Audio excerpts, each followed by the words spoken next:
Ya kedua hari itu godaan banyak Pak Yudi. Ada yang cekikikan, ada yang nangis, ada yang ketawa. Sudah selesai ketawa, cengingikan, malah ada tengkorak gitu. Tengkorak, wujud tengkorak, ya sampai 3 kali keliling. 3 kali datang semua rombongan jamaah. Esok lusa Mat, bukan saya yang datang ke sini, mungkin malaikat Ijroil. Saya takut kan. Saya perlu lauk pauk. Minta lauk pauk. Iya lauk pauk katanya gitu. Ada enggak? Saya kan bingung lauk pauk gitu. Ya, saya bilang ada. Adalah urusan lauk pauk. Nah, dia pergi, sudah saya bilang ada. Ternyata keluar lagi anak saya yang digendong, perempuan yang baru SD itu. Kalau kau mau mengganggu saya, mati lu, gua bilang gitu. Ternyata baru nengok ke sana kemari gitu saya, udah mati Pak Yudi itu.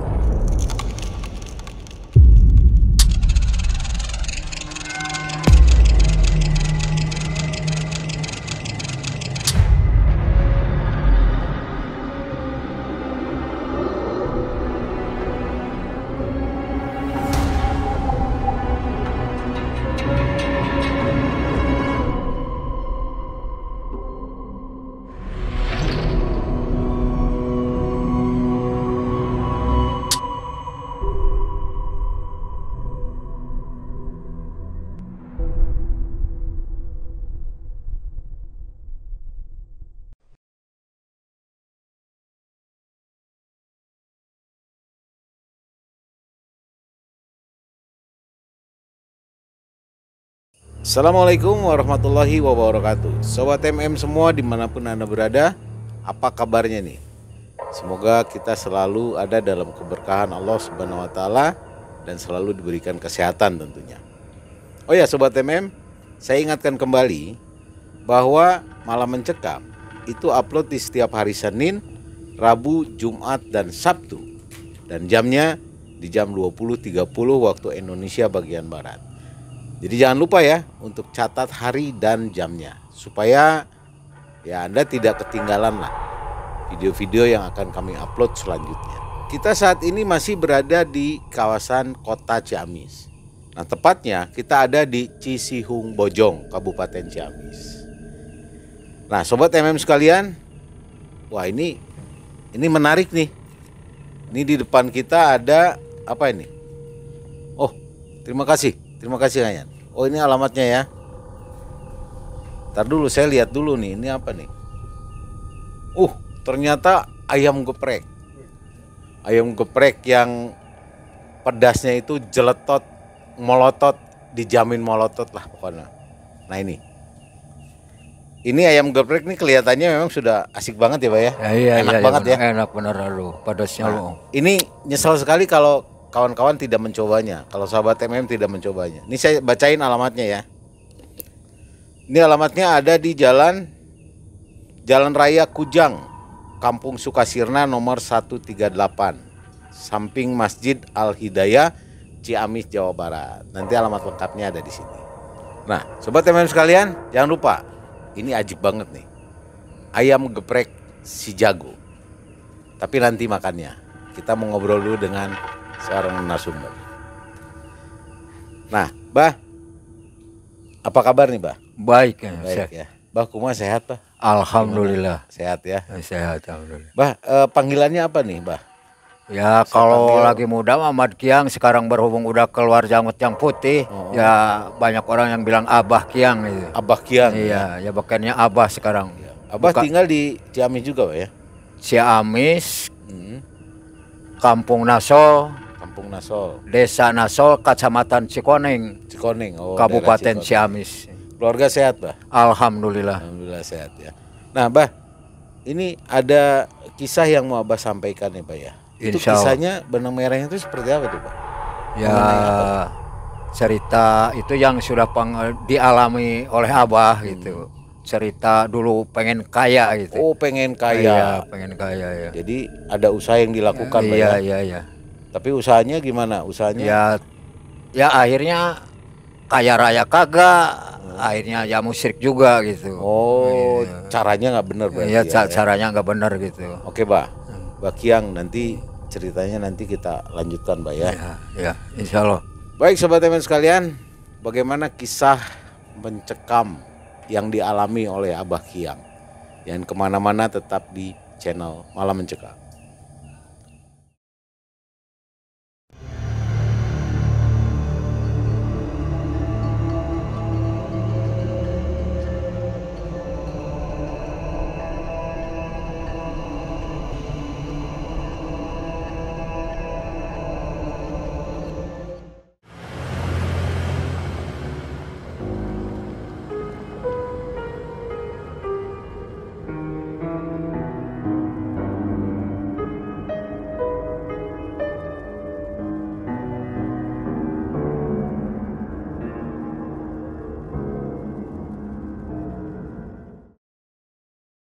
Jadi itu kisah yang Abah mau ceritain ini itu kejadiannya tahun berapa nih, Pak? Tahun 2004 Pak Haji. 2004 itu. Ceritanya gimana, Bah? Ceritanya pertama kehidupan saya itu sebelum terjun ke dunia hitam itu, kehidupan saya di jalanan, di terminal gitu. Waktu itu di terminal cari duit itu dengan cara minum alkohol, Minum minuman keras. ya minum mention vodka itu sebelum turun ke lapangan minum dulu itu pagi. Nah sudah minum baru ya caranya radikal lah. Dikasih saya terima, nggak dikasih saya pukul waktu itu. Yang penting jadi duit gitu. Ya sudah itu namanya di terminal sering banyak yang radikal. Ya kerjaannya gitu aja. Cari muatan, minta, ya berantem gitu. Malak lah ibaratnya ya. Alak lah jelek itu. Waktu itu saya mungkin hidup masih jadi orang jahiliyah. Yang penting saya pikir duit, nggak pikir akhirat itu. Tahun 2004 itu Abah kira-kira usia berapa tuh? Usia berapa ya? Paling golongan kurang lebih 40 lah, 45 gitu. Oke. Waktu Terus, itu. Sekarang saya udah 66 tahun, 66 tahun. Nah, sudah gitu hari ke hari di terminal, minggu ke minggu, bulan ke bulan, tahun ke tahun itu saya sering banyak urusan dengan petugas. Karena cari duit saya itu cara nggak betul gitu. Minta atau ada yang nolong dompet saya sikat gitu waktu itu. Nah, sudah itu lama kelamaan saya jenuh di terminal Pak Yudi. Ya terpaksa saya mundur di terminal itu. Udah lama itu tahunan gitu kan. Tuh, memang saya kalau dilihat pendidikan saya keluar SMP juga nggak tamat gitu kan. Terpaksa terjun ke terminal gitu. Waktu itu nggak belajar agama sih belajar agama. Ya sudah mundur gitu, ternyata di kampung itu saya nganggur. Nggak ada nyuruh kerja, nggak ada nyuruh apa itu. Nggak karuan nongkrong, parapatan itu nggak karuan. Saya kan kesel gitu kan. Sedangkan tanggung jawab saya kan anak 4. Saat itu anak 4. Iya, ya? anak 4 itu masih kecil-kecil. Harus dihidupi. Iya, di kampung itu kan rumah kelihatannya udah nggak layak pakai gitu. Kata orang gitu, banyak yang ngomong gitu. Dari situ saya berpikir gimana untuk mencari nasib gitu kan. Nah, di situ kebetulan saya punya bapak angkat gitu. Nanya ke bapak angkat, saya mau merubah nasib seperti orang lain lah gitu. Sedangkan saya kan punya tanggung jawab keluarga, gimana ceng mang gitu. Udah aja kamu katanya daripada sangkut paut dengan hukum, nyuri, mabok, bongkar, urusan yang hukum itu berabe. Gitu. Anak istri sakit kalau masuk bui gitu kan. Semua gitu orang tua gitu. Udah aja nyupang gitu kata. Dulu kan istilahnya apa tadi? Nyupang gitu. Ya bahasa Sunda namanya gig gitu. Daripada sangkut paut yang hukum gitu kan. Barat maok, pesugihan lah mungkin ya, kata lainnya. Dari situ bukan dipelajari, diperbaiki, malah suruh gitu kan. Kebetulan di situ saya punya reng-rengan. Orang Banjar, kebetulan istrinya satu RT dengan saya, Pak Yudi. Nah, di situ saya ngobrol-ngobrol urusan kehidupan gitu kan. Di situ waktu itu kan perlu duit gitu kan. Ya ngobrol-ngobrol nyambung gitu. Wah, kalau urusan itu saya tahu katanya tempatnya. Di mana kata saya itu. Si Fulan itu saya tanya. Di Rawa Onom katanya. Rawa Onom. Iya, Rawa Onom. Rawa Onom itu daerah mana? Banjar sebelah sana, daerah Ranegan 1 gitu. Kan ada Ranegan 1, Ranegan 2. Oh gitu. Nah, ceritanya saya tanya urusan biaya. Pakai biaya enggak, Dek? Ya iya harus punya duit katanya. Buat kuncen lah, buat ongkos, buat bekal kita. Ya. Sedangkan waktu itu saya mentok, pinjam ke siapa? Gitu. Uang nggak ada ya? Uang nggak ada gitu. Di rumah cuma punya saya lemari mainan Pak Yudi. Nah, waktu itu saya beli 700.000. Waktu lagi di terminal ngumpul-ngumpul punya itu aja. Ya saya musyawarah dengan anak istri, ya jual aja Pak daripada gimana gitu. Terpaksa saya tawarin sama tetangga. Gitu. Waktu itu nggak ada malu lah. Ya itu kepentingan kita gitu untuk membela anak istri. Ya. Saya jual ternyata laku 400.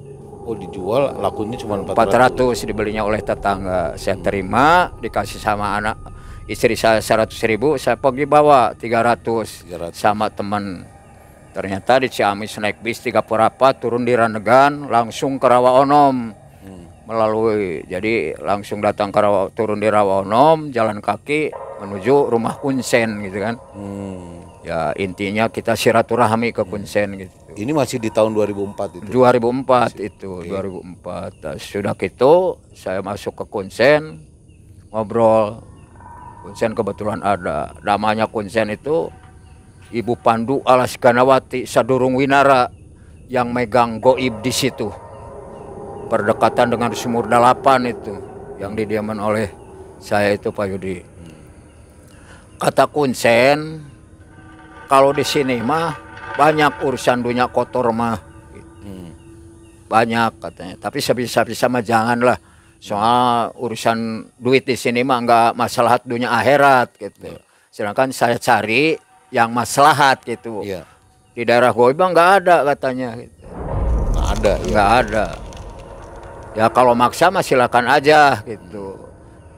Ibu mah cuman penyambung tawasul gitu. Ya berhubung itu saya kejurung nafsu, pengen banyak duit. Kalau banyak duit kan habis perkara dengan cara gimana gitu. Pikir saya gitu aja duit gitu.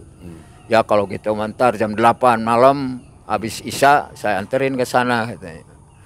Tuh, ngobrol ke sono kemari, ternyata udah larut malam isya. Ya orang-orang pada sembahyang, sebagian saya emang enggak gitu waktu itu. Agama sih agama Islam, waktu itu belum bisa praktek Pak Yudi saya. Nah sesudah jam 8 malam saya dianterin sama si Kunsen. Iya, ke Gunung Sangkur, jalan kaki sama Kunsen. Nah di situ ada karamat, nama karamatnya Putri Irian katanya. Di Gunung Sangkur di itu? Gunung Sangkur itu. Gunung Sangkur di bawahnya gitu, ada keramat. Nah, di situ ya sudah di situ datang Kunsen tawasul nitipkan saya. Ya, sesudah tawasul ya Kunsen pulang, sambung aja sama Abah tawasul. Tapi jangan baca-baca mantra urusan asma Allah, bismillah, istighfar, jangan katanya. Boleh malah ya, dilarang ya. Iya, saya polos aja gitu. Yang penting lah minta duit saya aja ke Karuhun itu. Iya. Nah, ternyata saya suruh diam di situ. Target 3 hari 3 malam di situ. Di tempat keramat. Di tempat keramat itu. Cuma nongkrong aja gitu, ngeliatin ini kuburan, kan ada kuburan di depan kita. Nongkrong ya dalam arti bicara lah gitu. Bicara. Itu kondisi penerangan gimana, Bah? Ada lilin? Ya gelap, ya gelap. Gelap aja. Gelap kalau malam. Ya kalau siang biasa-biasa aja gitu. Terang gitu. Sudah itu 1 hari 1 malam di situ. Baru 1 hari nggak ada godaan apa-apa Pak Yudi. Ya paling ada hujan, ada angin gitu. Perasaan angin gitu, kayak angin topan gitu. Maka kedengarannya jatuh daun jati itu kayak kaleng dijatuhin dari atas. Jreng, jreng gitu. Nah, ya kaget sih kaget saya. Cuman waktu itu saya nekat aja lah. Ya. gitu, nekat ya, berhubung di lingkungan lah, udah terjepit kehidupan saya Pak Yudi gitu.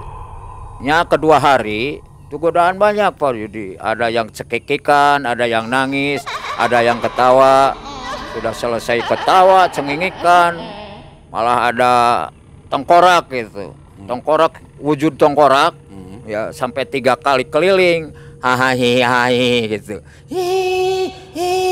sampai keliling. Lah saya biarkan aja, saya merem aja gitu, nggak dilihat. Udah saya bentar lagi udah nggak ada gitu. Waktu itu saya nekat, iya menghilang gitu. Tapi sudah itu menghilang Pak Yudi, siangnya saya kedatangan binatang. Waktu tengkorak kan malam gitu. Iya, tengkorak malam. Begitu siang kedatangan binatang, ya seperti binatang itu seperti jangkrik lah, gitu. Jangkrik, cuman gede, segede bitis gitu. Keluar dari rungkun-rungkun itu, maaf sambil bunyi. Wah, saya kan kaget gitu kan, kaget. Nah saya dalam hati ngomong, kalau kau mau mengganggu saya, mati lu, gua bilang gitu. Ternyata baru nengok ke sana kemari gitu saya, udah mati Pak Yudi itu.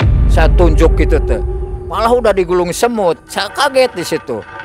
Kok mati gua bilang. Tadinya gitu. Jelas terlihat. Jelas gitu, jang-jangnya buka kan, kot, jangkrik gitu. Kayak kasir gitu gede kan. Takut ini ada giginya kan gede. Saya tunjuk, mati. Pas saya ngelamun dikit, lihat itu ke depan mati, udah digulung semut lagi. Nah, sudah situ, maju sore, maju malam, kedua hari, ketiga hari.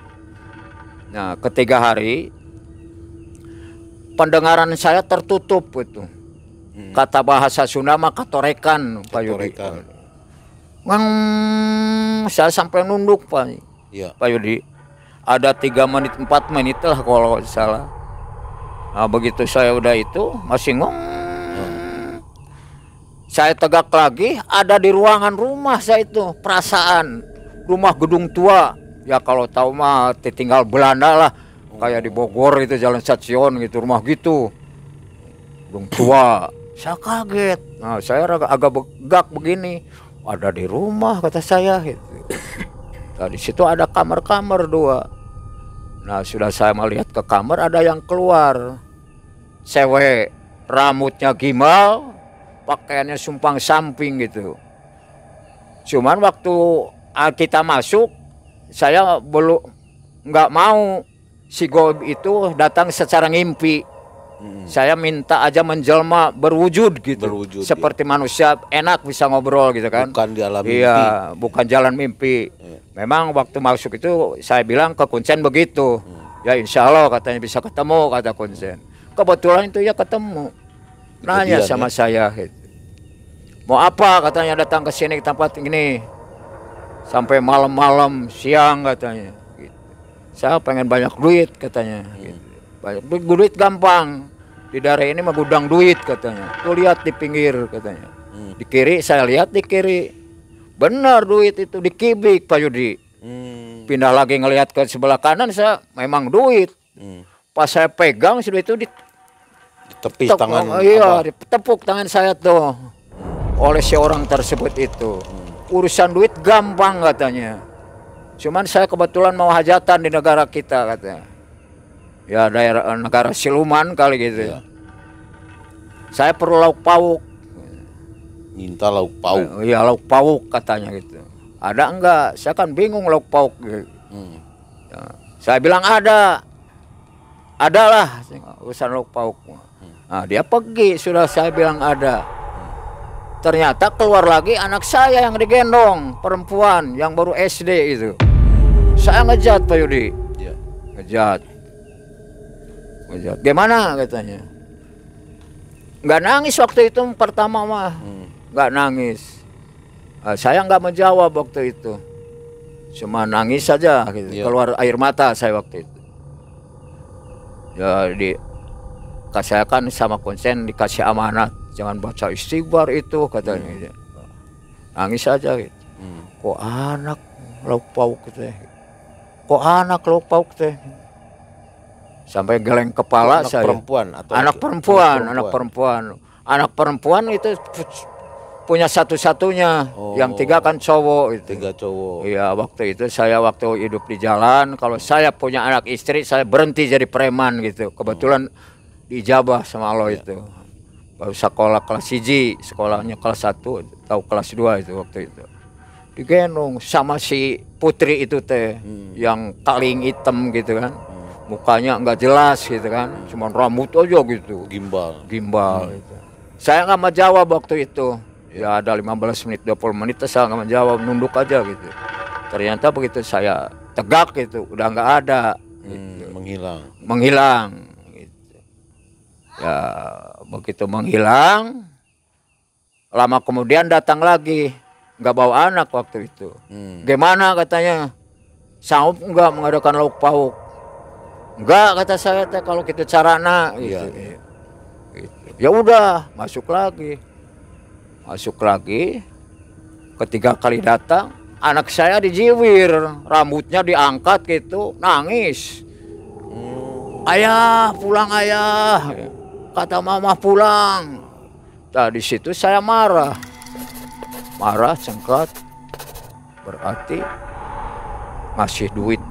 Si goib itu ngasih duit banyak, itu taruhnya nyawa anak gitu. Iya, minta anak gitu. Berarti itu mah jual beli Pak Yudi. Iya. Jual beli, uang bawa, anak dibawa gitu. Ya urusan mati urusan mati di kampung mah secaranya jatuh ke kolam atau ketimpa apa gitu. Iya. Mungkin gitu. Iya. Pikir saya nggak enak. Wah, anak yang jadi korban. Sedangkan yang saya mau ditolongin, mau disenangin itu keluarga. Nah di situ saya bilang enggak, ya udah enggak. Sesudah si ibu bilang enggak, saya katakan lagi, budek lagi. Gitu. Sampai ada 5 menit itu sebentar. Pas tegak lagi, di keramat saya, hilang rumah itu. Sudah ada di tempat keramat lagi. Keramat lagi. Jadi perasaan bukan di rumah lagi. Oh, saya kaget, wah keramat kok tadi di rumah gitu. Sesudah itu maju siang subuh, saya mau pulang ditendang-tendang itu kuburan itu, malah diludahi sama saya. Cuy, kenapa? Saking kesalnya tuh. Iya, kesel saya tuh. Saya kira bukan cara begitu gitu. Kuncen kan nggak nerangkan, bahkan mau anak dibawa gitu. Ternyata si goib itu menciptakan uang sama setengah mati barangkali. Maka taruhnya anak gitu kan. Wah saya sampai marah-marah. Tendang, malah diancam. Lusa saya kesini bawa air panas. Gua banyur gua bilang.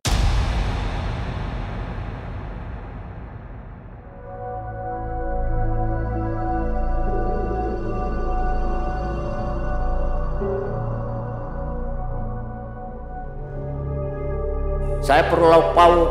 Saya bilang adalah urusan lauk pauk. Nah, dia pergi, sudah saya bilang ada. Ternyata keluar lagi anak saya yang digendong, perempuan yang baru SD itu. Dari situ agak siang, jam 5 saya pulang. Pulang lewat kali,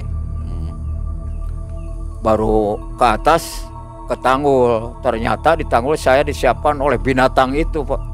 Tawon gitu. Tawon gitu. Gede perup, Pak Yudi. Tawonnya tuh. Iya, saya sampai berantem. Oh, Abah diserang ya? Diserang, kepala gitu. Weng.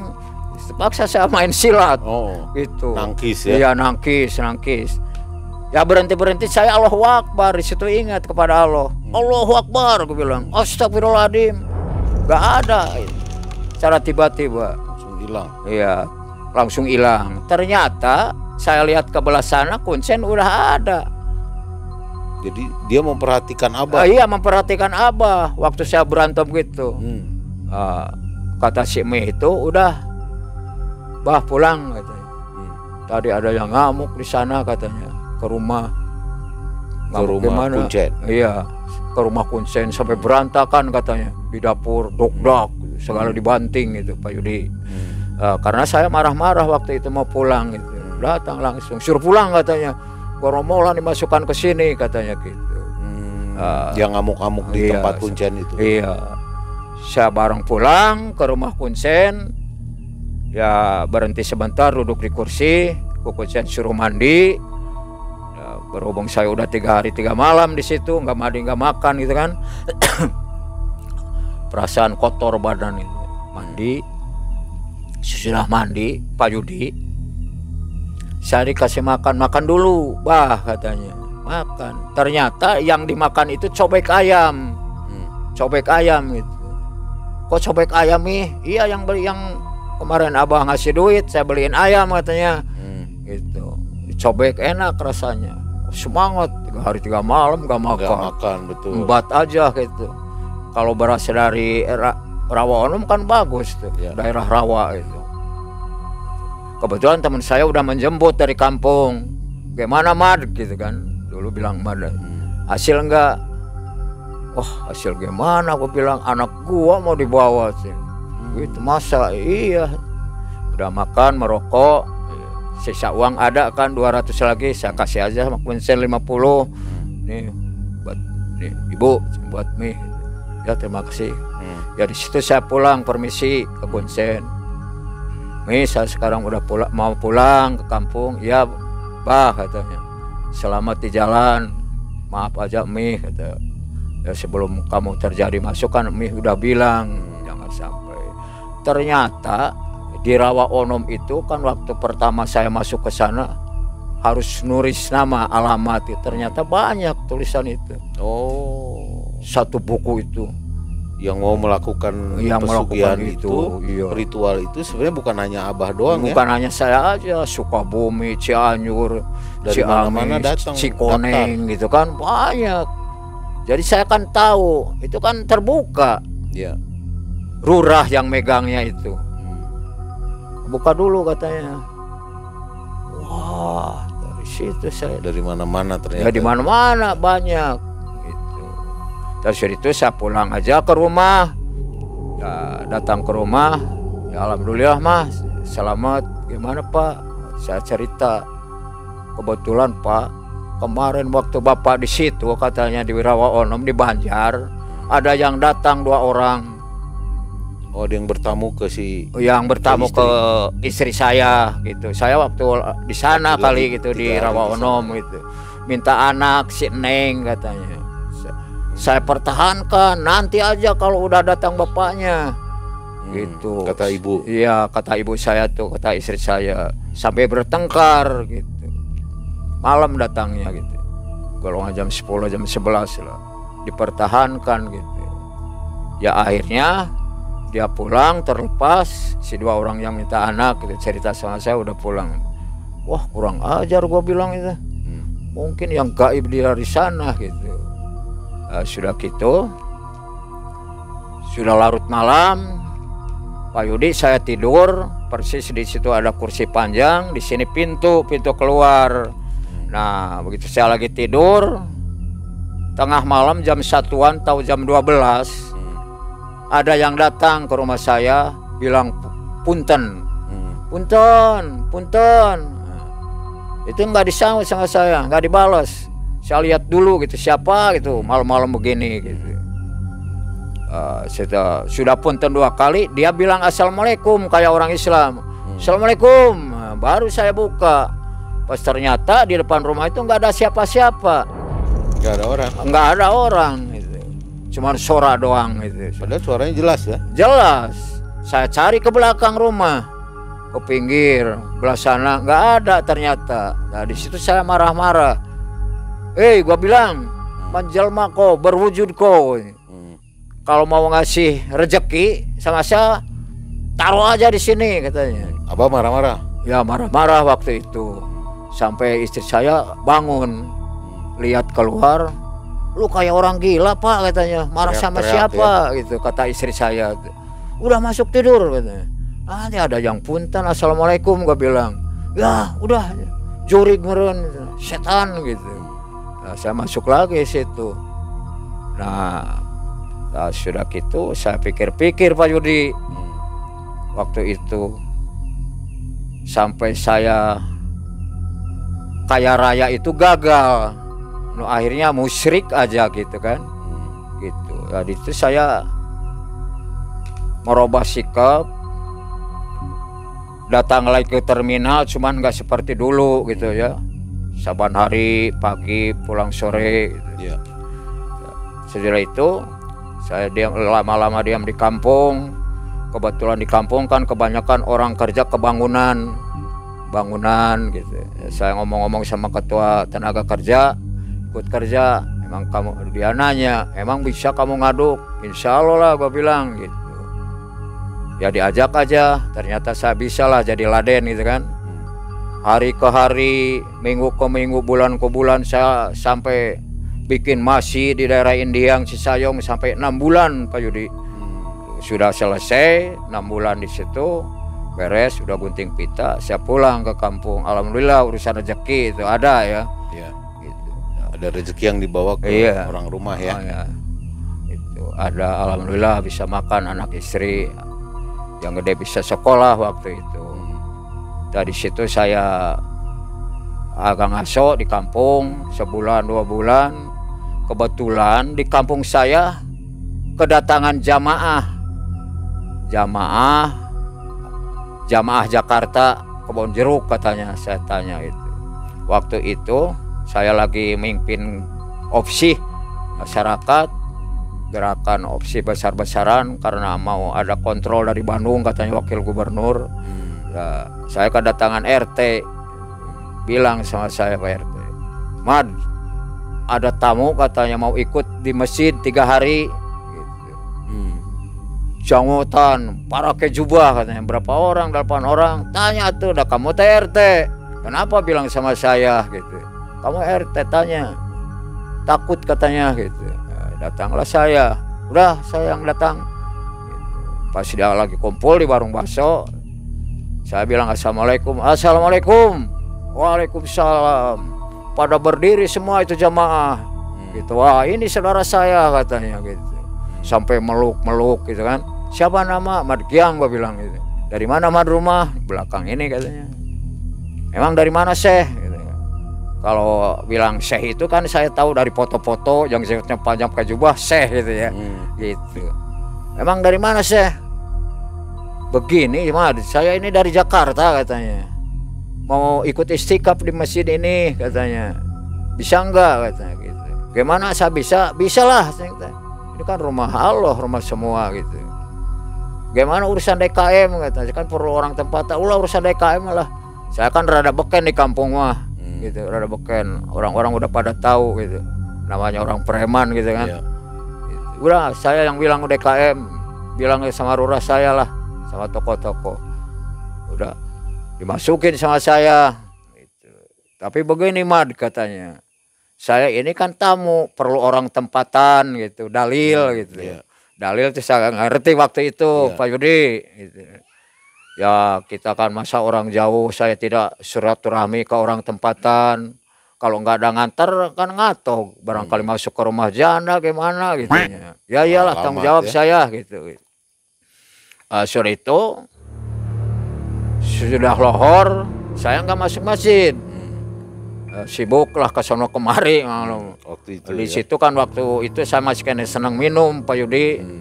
Minum arak, alkohol gitu, masih kena senang minum gitu. Udah pulang, esok harinya ada yang datang 2 orang.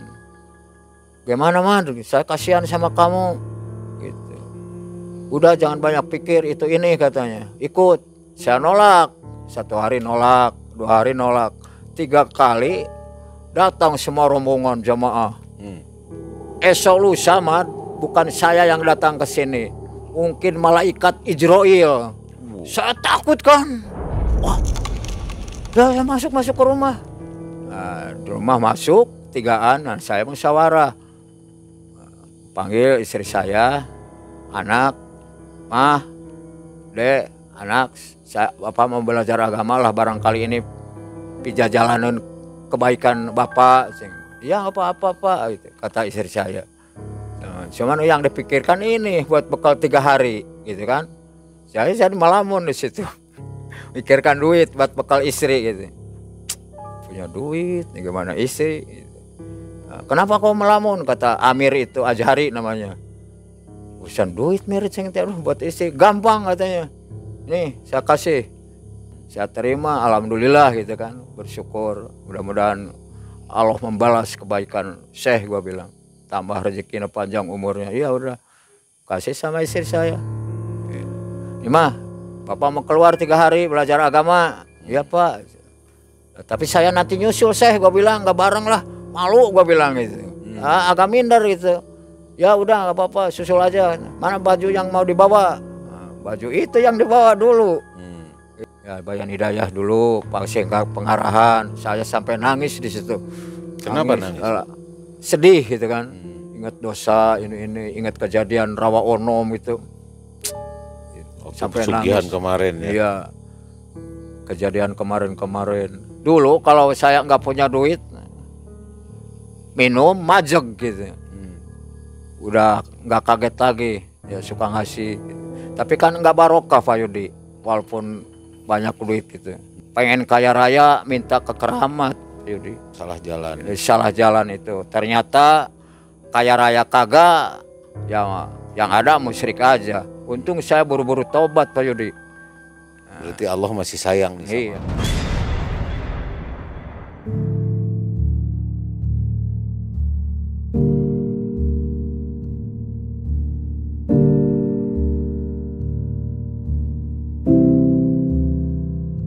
Pengen kaya raya minta ke keramat, Yudi. Salah jalan. Salah jalan itu. Ternyata kaya raya kagak, yang ada musyrik aja. Untung saya buru-buru tobat Pak Yudi. Jadi pesannya lebih kepada jangan mencari kekayaan dunia dengan cara yang salah. Iya ya gitulah. Jangan sampai seperti saya datang ke keramat. Ternyata Allah lah yang kaya raya itu. Allah lah yang sifat Rahman Rahim gitu kan. Tapi mungkin ada juga beberapa yang ada di dalam daftar itu yang melakukan pesugihan itu yang malah terus berlanjut meneruskan ya. Ada banyak juga Pak Yudi.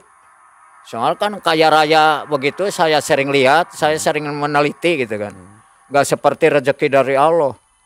Kalau rezeki dari Allah udah kaya raya kan, secara ibadahnya gitu kan, secara sodakoh zakat fitrahnya. Kalau saya lihat di kampung saya juga banyak itu orang kaya raya ke masjid jauh, ya, ke masjid jauh, keadaannya pelit, gitu kan, banyak. Ada gitu. Saya sering meneliti sesudahnya saya masuk ke Rawa Onom itu saya sering gitu melihat gitu. Tapi sampai harus mengorbankan keluarga atau anak yang dicintai hanya demi untuk dunia itu kan sesat banget. Ya iya. Menurut agama itu kan wah biadab Pak Yudi. Ya. Tapi kan orang berhubung pikirnya tahu gimana lah, yang penting di dunia gitu kan ngejarnya. Senang di dunia walaupun di akhirat sakit juga nggak ada dipikirkan. Kalau saya untungnya nggak begitu Pak Yudi, alhamdulillah gitu. Ada petunjuk Allah, iya. Masih ada keimanan gitu kan. Alhamdulillah. Saya tahun 2008 itu belajar agama waktu itu. Oh, di tahun 2008 mulai belajar agama. Alhamdulillah sampai sekarang Pak Yudi. Ya, mudah-mudahan istiqomah Pak ya. Iya. Ternyata urusan rezeki itulah dari Allah datangnya. Iya. Cobaan melalui. Janganlah dengan cara yang malah dibenci oleh Allah ya. Sampai mengorbankan keluarga, mengorbankan anak atau saudara gitu kan. Hanya maka saya pikir lihat-lihat gitu di wilayah Ciamis itu, wah kalau cara begini kan banyak orang kaya di kampung saya. Kehidupan anak kan lain, masih jauh. Dilihat segi sodako zakat nggak ada itu. Mungkin tahu gimana itu, mungkin kayak goib aja gitu. Wallahu alam ya. Wallahu alam gitu saya. Gak suudon walau alam, tapi kan kenyataannya gitu. Nah zaman sekarang ini kan banyak juga bayang karena himpitan ekonomi, kondisi kehidupan.